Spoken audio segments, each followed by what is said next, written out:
இந்த மாநாட்டில் எத்தனையோ நிகழ்ச்சிகள் வந்தது. ஆனால் இதில் என்னென்னா எனக்கு இன்னொரு வருத்தம் என்னன்னா, கிட்டத்தட்ட 1/3 பங்கு அங்கே தொண்டர்கள் அந்த மாநாட்டுக்கு வர முடியல.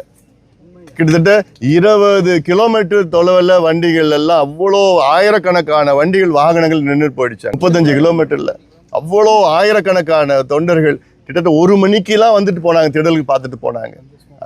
சும்மா திடலுக்கு பார்த்துட்டு போனாங்க. அவ்வளோ எங்கே பார்த்தாலும் வர முடியாத ஒரு சூழல் இருக்குது. அந்த தொண்டர்களுக்கெல்லாம் என்னுடைய வருத்தத்தை தெரிவிக்கின்றேன். இந்த மாநாட்டை மிக சிறப்பாக நடத்திய எங்கள் கட்சி நிர்வாகிகள், குறிப்பாக மாவட்ட செயலாளர்கள், மாவட்ட தலைவர்கள், மாநில அனைத்து நிலை நிர்வாகிகளும், ஒன்றிய கிளை நிர்வாகிகள், பேரூர் நகர நிர்வாகிகள் அத்தனை பேருக்கும் வன்னியர் சங்கம் சார்பிலும், அது இல்லாமல் சாமூசா மற்றும் அனைத்து இணை இயக்கங்கள் அத்தனை பேருக்கும் எங்களுடைய மாநாட்டு குழு சார்பாக பணிவான வாழ்த்துக்கள், நன்றிகளை நேரத்தில் தெரிவிக்கின்ற ஊடகத்துக்கு நன்றி.